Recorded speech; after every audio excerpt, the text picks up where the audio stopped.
குட்டி info channel viewers எல்லாருக்கும் வணக்கம். மக்களே, பௌத்தி பட்டா அப்படின்னா என்ன? அந்த பௌத்தி பட்டா மீண்டும் அமலுக்கு வருகிறது. இது சம்பந்தமாக தமிழக அரசின் நில நிர்வாக ஆணையர் அவர்கள் அனைத்து மாவட்டத்தின் மாவட்ட ஆட்சியருக்கும் ஒரு கடிதம் அனுப்பியிருக்காங்க. அந்த கடிதத்தினுடைய நகலையும் நான் உங்களுக்கு டிஸ்கிரிப்ஷன்ல கொடுக்குறேன்.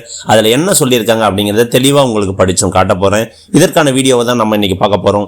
வாங்க இன்னைக்கான வீடியோக்குள்ள போகலாம்.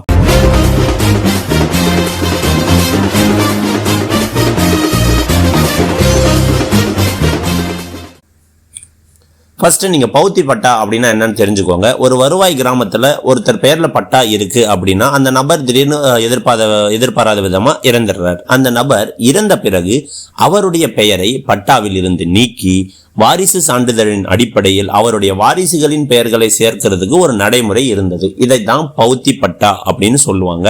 இந்த பௌத்தி பட்டா மாறுதல் வருங்காலத்தை காலப்போக்கில் அப்படியே அது தொய்வடைஞ்சு அதை விட்டுட்டாங்க. நம்ம விஏஓ கிட்ட போயிட்டு அதுக்கப்புறம் ரெக்வஸ்ட் கொடுத்து அவர்கிட்ட இறப்பு மற்றும் வாரிசு சான்றிதழ் கொடுத்து தான் இப்போல்லாம் மாத்திட்டு இருந்தோம். இதையும் கவர்மெண்ட் ஆன்லைன்லயே பண்ண சொல்லி ஒரு லெட்டரை அனுப்பியிருக்காங்க. அது சம்பந்தமா பத்திரிகை செய்தியையும் வெளியிட சொல்லியிருக்காங்க. ஸோ அது என்னன்னு முழுசா பார்க்கலாம்.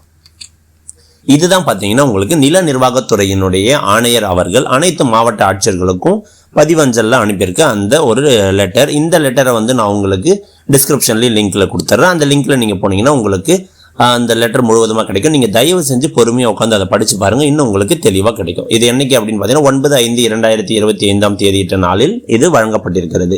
இது எது சம்பந்தமான பௌத்தி பட்டா மாறுதல் செய்வது தொடர்பான வழிகாட்டு நெறிமுறைகள், நில ஆவணங்கள் கணினிமயமாக்கப்பட்டது அங்கேருந்து கொண்டு வந்திருக்காங்க.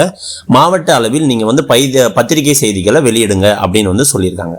ஸோ என்னன்னா, தமிழ்நாடு முழுவதும் நமக்கு நல்லா தெரியும், கிராமப்புறம் நகர்ப்புறத்தில் இருக்கிற நில ஆவணங்களை கணினிமயமாக்கிட்டு அதனுடைய பட்டா, சிட்டா, பட்டா மாறுதல் இது எல்லாத்தையும் ஆன்லைனில் eservices.tn.gov.in இந்த வெப்சைட்டில் கொடுத்துருக்காங்கன்னு நம்ம எல்லாருக்குமே தெரியும்.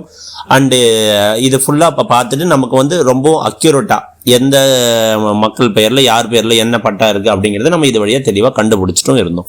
அண்ட் இதில் பார்த்தீங்கன்னா ஒரு சில பட்டாவில் என்ன நடக்கும்னா, பட்டாதாரர் இறந்துருவார், அவருடைய பெயர் நீக்காமலும் அண்ட் அவருக்கு பேர் அவரோட வாரிசுதாரருடைய பெயரோ இல்லை அந்த நபர் இறந்த நபர் அவர்கிட்ட இருந்து வேற ஒருத்தர் நிலத்தை வாங்கியிருப்பார், அவரும் பட்டா மாற்றாமலும் இருந்திருப்பாங்க.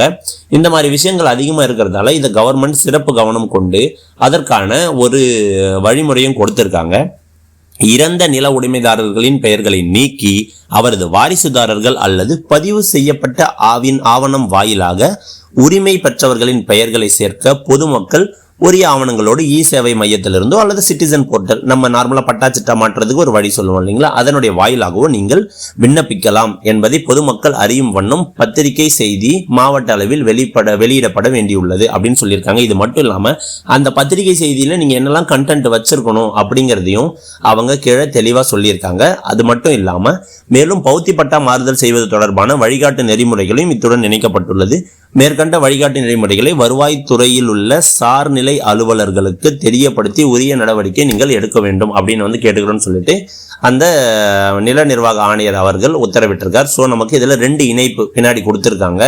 அந்த காப்பீஸ் என்னென்னலாம் பார்த்தீங்கன்னா, 1 பத்திரிகை செய்தி என்ன மாவட்ட அளவில் வெளியிடணுமோ அந்த பத்திரிகை செய்தியும் கொடுத்துருக்காங்க. அது மட்டும் இல்லாமல் பௌத்தி பட்டா நம்ம சொன்னோம் இல்லைங்களா, ஒருத்தர் இறந்துட்டாருன்னா அதை பெயரை வாரிசுகளுக்கு மாத்துறதுக்கு என்ன செய்யணும் அப்படின்றதுக்கான வழிகாட்டு நெறிமுறையும் கொடுத்துருக்காங்க. வீடியோ கொஞ்சம் லென்த்தாக இருக்கும், ஆனால் உங்களுக்கு ரொம்ப யூஸ்ஃபுல்லானது, முழுசா பாருங்க. பத்திரிகை செய்தியில் என்ன கொடுக்க போறாங்கன்னா, தமிழ்நாடு முழுவதும் கிராமப்புறத்துல ஆன்லைன்ல மாத்திட்டோம், கிராமப்புறத்துல நகர்ப்புறத்துல இருக்கக்கூடிய நில ஆவணங்கள்ல அதுல ஒரு சிலர் பெயர் நீக்கப்படாம இருக்கிறதால அவர்களின் பெயர்களுக்கு பதிலாக வாரிசுதாரர்களின் பெயர்கள் அல்லது தற்போதைய உரிமையாளர்களின் பெயர்கள் சேர்க்கப்படாமலும் இருக்கிறது. சோ எனவே பட்டாவில் உள்ள இறந்த நில உடைமைதாரர்களின் பெயர்களை நீக்கி அவரது வாரிசுதாரர்கள் அல்லது பதிவு செய்யப்பட்ட ஆவணம் வாயிலாக உரிமை பெற்றவர்களின் பெயர்களை சேர்க்க பொதுமக்கள் உரிய ஆவணங்களுடன் சேவை மையம் வாயிலாகவோ அல்லது சிட்டிசன் போர்ட்டல் வாயிலாகவோ விண்ணப்பிக்கலாம் என்று தெரிவிக்கப்படுகிறது அப்படின்னு உங்களுக்கு தெளிவா சொல்லியிருக்காங்க. மேற்படி விண்ணப்பங்கள் ஆவணங்களின் அடிப்படையில் எதிர்வரும் ஜமாபந்தியில் பரிசீலனை செய்யப்பட்டு பட்டாதாரர்கள் பெயர் மாற்றம் தொடர்பாக உரிய ஆணைகள் பிறப்பிக்கப்பட்டு நில ஆவணங்களில் உரிய மாற்றங்கள் செய்யப்படும் என்று தெரிவிக்கப்படுகிறது. ஜமாபந்தியில இதெல்லாம் பரிசீலனை செஞ்சு கூட உங்களுக்கு பட்டாவை மாற்றி கொடுப்பாங்கன்னு சொல்லியிருக்காங்க. அண்ட் முக்கியமான விஷயம் இதுதான் நம்ம இந்த வீடியோல பார்க்க போற மெயின் கண்டென்ட். பௌத்தி பட்டா, அதாவது ஒருத்தர் இறந்துட்டாருன்னா அவருடைய வாரிசுகளுக்கு அந்த பெயரை பட்டா மாற்றம் செய்து கொடுக்குறாங்க இல்லையா, இந்த பௌத்தி மாற்றத்திற்கு தமிழ்நாடு அரசானது ஒரு சிறப்பு வழிகாட்டு நெறிமுறையை கொடுத்துருக்காங்க. நான் இது உங்களுக்கு தெளிவாக படிச்சிடுறேன். இது ஏற்கனவே சொன்ன கண்டென்ட் தான். ஆன்லைனில் வந்து எல்லாத்தையும் மாற்றிட்டோம் அப்படின்னு அந்த பத்திரிகை செய்தியில் இருந்தது அப்படியே இங்கே போட்டிருக்காங்க. அதுக்கடுத்து கீழே தெளிவாக பார்த்துருக்கோங்க. இதற்கு முன்னர் வருவாய் தீர்வாயம் நடைபெறும் பொழுது கிராம கணக்குகளை தணிக்கை செய்து வருவாய் கிராமம் ஒன்றில் பட்டாதாரர் ஒருவர் இறந்திருப்பின் பௌத்தி பட்டா மாறுதல் அடிப்படையில் இறந்த நபரின் பெயர் சிட்டாவில் இருந்து நீக்கம் செய்யப்பட்டு அன்னாரது வாரிசுகளின் பெயர்களை சேர்க்கும் நடைமுறையானது இருந்தது அப்படின்னு வந்து அவங்க தெளிவா சொல்லியிருக்காங்க. அந்த நடைமுறை இருந்துச்சு இல்லைங்களா. இது வந்து காலப்போக்கில் நடைமுறை சிக்கல்களாலும் வேலை பளுவாலும் பௌத்தி பட்டா மாறுதல் அடிப்படையில் பட்டாதாரர் பெயரை மாற்றும் செயல்முறையில் தொய்வு ஏற்பட்டு விட்டது. நில ஆவணங்களில் தனியார் நிலங்களுக்கான நில உரிமையாளர்களின் விவரங்களை இணைய வழியில் மேம்படுத்திட இறந்த நில உரிமையாளர்கள் பட்டாதாரர்களை பெயர் நீக்கம் செய்து நடப்பு நில உரிமையாளர்கள் பட்டாதாரர் விவரங்களை சிட்டாவில் சேர்க்க வேண்டியது அவசியமாகிறது. உங்களுக்கு நல்லா தெரியும்னு நினைக்கிறேன். இப்போ கொஞ்ச நாளைக்கு முன்னாடி நம்ம வந்து நிலத்துக்கும் ஆதார் கார்டு வந்து வருது. அதுக்கு வந்து நம்ம எல்லாரும் அப்ளை பண்ணும்போது பாதி பேருக்கு என்ன ஆச்சுன்னா, அவங்க போய் நிற்கும் போது அவங்களோட டேட்டாவை கவர்மெண்ட் சைட்லேருந்து டவுன்லோட் பண்ணும்போது அந்த உரிமையாளர் பேரே காட்டல. காரணம் என்னன்னா, அது அவங்க அப்பா பேர்லேயே காட்டுது. அவங்க அப்பா எப்போ இறந்துட்டார், அதுக்கப்புறம் இவங்க வந்து வாரிசுகள்லாம் பேரை மாத்திட்டாங்க. பட் அவங்களால அந்த கார்டுக்கு அப்ளை பண்ண முடியல. இந்த மாதிரியான நில ஆவணங்களை தனியார் நிலங்களுக்கான உரிமையாளர்கள் பெயர்களை இணைய வழியில் மேம்படுத்திட, இந்த இணைய வழியில மேம்படுத்தணும் அப்படின்னு நினைக்கிறாங்க இல்லைங்களா. அப்படி மேம்படுத்தணும்னு நினைக்கும் போது இறந்த நில உரிமையாளர்களினுடைய விவரங்களை வந்து மாற்றி தற்போதைய உரிமையாளர்கள் பெயரை சேர்க்க வேண்டியது மிகவும் அவசியமாக இருக்கிறது அப்படின்னு வந்து சொல்லியிருக்காங்க. ஸோ இந்த மாதிரி விஷயத்தை செய்யும் போது இது வரைக்கும் நம்ம ஆஃப்லைனில், அதாவது மேனுவலாக போயிட்டு நேரில் ஒருத்தர் மீட் பண்ணி கொடுக்க வேண்டியதாக இருந்தது. அதற்கு தமிழ்நாடு அரசு ஒரு வழி செஞ்சிருக்கேன் அப்படின்னு சொல்கிறாங்க. அதாவது நீங்கள் யார் பெயரை சேர்க்கணும்னு நினைக்கிறீங்களோ, இறந்தவரின் பெயரை நீக்கி தற்போதைய நில உரிமையாளர் பெயர்களை சேர்க்க விரும்புவோர் உரிய ஆவணங்களுடன் சேவை மையங்களின் வாயிலாகவோ அல்லது சிட்டிசன் போர்ட்டல் வாயிலாகவோ விண்ணப்பிக்கலாம் என பத்திரிகை செய்தி வாயிலாக கேட்டுக்கொள்ளப்படுகின்றனர். அத்துடன் நீங்கள் என்ன செய்யணும் அப்படின்னு தெளிவாக பார்த்துக்கோங்க. சிட்டாவில் உள்ள இறந்த நபரின் வாரிசுகள் விண்ணப்பிக்கும் நேர்வில், ஒருத்தர் சிட்டாவில் ஒருத்தர் பேர் இருக்கு, அவரோட இறந்தவரனுடைய வாரிசுகள் விண்ணப்பிக்கிறீங்க அப்படின்னா நீங்க என்னெல்லாம் வைக்கணும் அப்படின்னு தெரிஞ்சுக்கோங்க. இறப்பு சான்றிதழ், வாரிசு சான்றிதழ், மேற்கண்ட வாரிசுகளில் யாராவது ஒருவர் இறந்திருந்தால் அவருடைய இறப்பு மற்றும் வாரிசு சான்றிதழ். இப்போ தாத்தா பேர்ல இருக்கு, தாத்தா இறந்துட்டாங்க. ஸோ அதை வந்து அவரோட வாரிசுகளுக்கு வந்து கொடுக்கணும்னு நினைக்கும் போது அவருக்கு 4 வாரிசு இருக்காங்கன்னா அந்த 4 பேரும் இருக்க வாரிசு சான்றிதழ் கொடுப்போம். இப்போ என்ன ஆயிருக்குன்னா, அந்த தாத்தாக்கு பிறந்ததுலேயே அந்த 4 பேர்ல ஒருவரும் இறந்துட்டார். அந்த நேர்வில் அந்த இன்னொரு நபர் இறந்திருக்காரு இல்லையா, அவருடைய இறப்பு வாரிசையும் வந்து நீங்க வந்து சமர்ப்பிக்கணும் அப்படின்னு சொல்லியிருக்காங்க. பட்டா மாறுதல் கோரும் புலம் தொடர்பான வில்லங்க சான்றிதழ், எந்த நம்பருக்கு நீங்க பட்டா மாறுதல் கேட்குறீங்களோ அதற்கான வில்லங்க சான்றிதழும் வேணும். பதிவு செய்யப்பட்ட பாக பிரிவினை தான செட்டில்மெண்ட் உயிர் சாசன ஆவண நகல், இந்த மாதிரி உங்களுக்கு பதிவு செய்யப்பட்ட பாக பிரிவினை பார்ட்டிஷன் டீடு, நீங்கள் தான செட்டில்மெண்ட் ஏதாச்சும் பண்ணியிருந்தீங்கன்னா இல்லைனா உயில் இருந்துச்சுன்னா அந்த மாதிரி எது இருக்கோ அது எல்லாத்தையும் வந்து நீங்கள் அதில் அப்லோட் பண்ணணும். அதை வந்து நீங்கள் அதை கூட இணைத்து அனுப்பணும். இது மட்டும் இல்லாமல் ஒருவேளை நீதிமன்ற தீர்ப்பின் அடிப்படையில் பட்டா மாறுதல் நீங்கள் விண்ணப்பித்திருந்தால் அந்த உரிமையியல் நீதிமன்ற தீர்ப்பினுடைய நகலையும் நீங்கள் இணைக்க வேண்டும். ஸோ அடுத்து, ஒருவேளை கிரயம் பெற்றவர், இது வந்து ஒருத்தர் இறந்துட்டார், அவரோட வாரிசுங்கள் விண்ணப்பித்தீங்கன்னா இதெல்லாம்.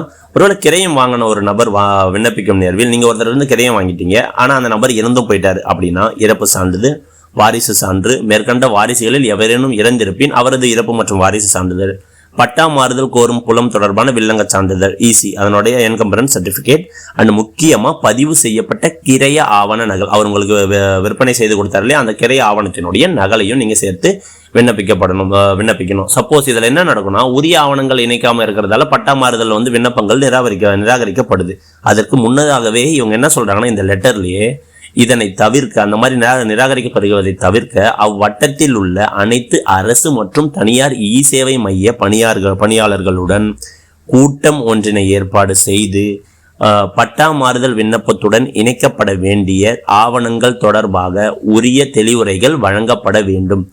விண்ணப்பங்கள் முழுமையாக தேவையான ஆவணங்களுடன் பதிவேற்றம் செய்வதை உறுதிப்படுத்த அறிவுறுத்த வேண்டும். பட்டா மாறுதல் விண்ணப்பத்துடன் வகைப்பாடு வாரியாக மேல சொன்ன இல்லைங்களா, அந்த மேற்கண்ட 1 மற்றும் 2 இணைக்கப்பட வேண்டிய ஆவணங்களின் பட்டியலை சேவை மையத்தின் வெளியில் விண்ணப்பதாரர்கள் பார்வையில் படும்படி ஒட்டி வைக்குமாறு சேவை மைய பணியாளர்கள் அறிவுறுத்தப்படுகிறார்கள். என்னென்ன டாக்குமெண்ட்ஸ் தேவைன்னு சொல்லியிருந்தாங்க இல்லையா, அந்த லிஸ்ட்டை வந்து நீங்க ஒட்டி வைக்கணும் அப்படின்னு வந்து எல்லாருக்கும் நீங்கள் கைடு பண்ணுங்க. அதுக்கு ஒரு மீட்டிங் அரேஞ்ச் பண்ணுங்க அப்படின்னு வந்து வட்ட அளவில் அரேஞ்ச் பண்ணுங்கன்னு சொல்லியிருக்காங்க.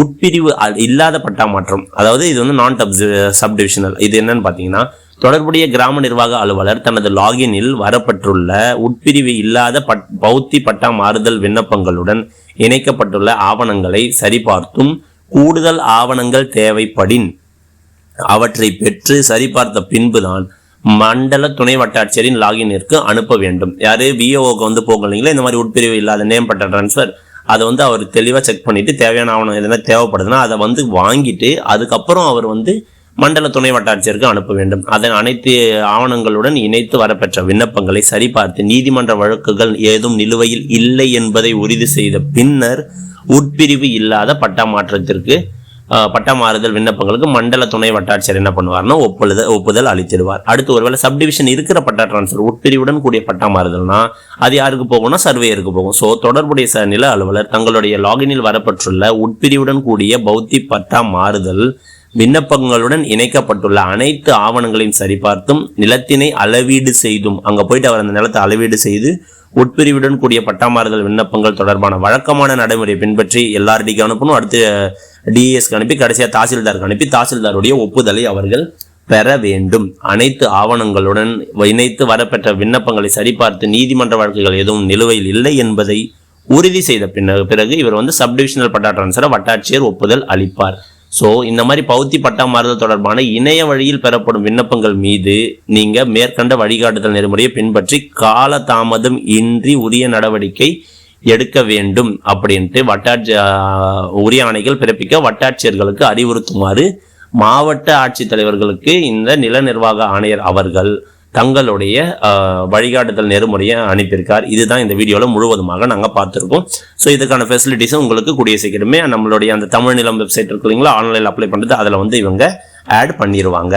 ஸோ அவ்வளோதான். இதுதான் நம்ம இப்போதைக்கு வந்திருக்கிற லேட்டஸ்ட் நியூஸ். பௌத்தி பட்டா மாற்றம் வரப்போகுது. ஸோ இதை எல்லாமே கவர்மெண்ட் லஞ்சம் இல்லாமல் பண்ணுறதுக்கு நினைப்பாங்க. ஆனால் நிறைய இடத்துல லஞ்சம் இன்னும் போயிட்டு தான் இருக்குது. அதை அவங்க டிமாண்ட் பண்ணவும் தான் வச்சுட்டு இருக்காங்க. இருந்தாலும் நம்மளால முடிஞ்ச சிறப்பான விஷயத்தை நம்ம செஞ்சுட்டே இருப்போம். இந்த மாதிரி கவர்மெண்ட் கிட்ட இருந்து வர எந்த ஒரு நியூஸையும், நிலம் சம்பந்தமான அனைத்து நியூஸையும் நான் உங்களுக்கு விரைவாக கொண்டு வரோம். முக்கியமாக அதற்கான ஆதாரங்களோடு இப்போ இந்த லெட்டரையும் நான் உங்களுக்கு டிஸ்கிரிப்ஷனில் கொடுக்குறேன். ஸோ உங்களுக்கு எல்லா விதமான லெட்டரும் ஈஸியாக கிடைச்சிரும். அண்டு நீங்கள் எல்லாத்தையும் தெளிவாகவும் புரிஞ்சுக்க முடியும். இது வரைக்கும் நீங்கள் நம்ம சேனலுக்கு வந்ததே இல்லைன்னா மறக்காம நம்ம சேனலை சப்ஸ்கிரைப் பண்ணிக்கோங்க. உங்களுக்கு இது மட்டும் இல்லாமல் வேறு ஏதாச்சும் டவுட் இருந்தால் அதை நம்ம கமெண்ட் செக்ஷனில் சொல்லுங்கள். நம்ம அதுக்கான ஆன்சரையும் உடனுக்குடனாக கொடுத்துட்டே இருப்போம். தேங்க்யூ ஃபார் வாட்சிங். நன்றி.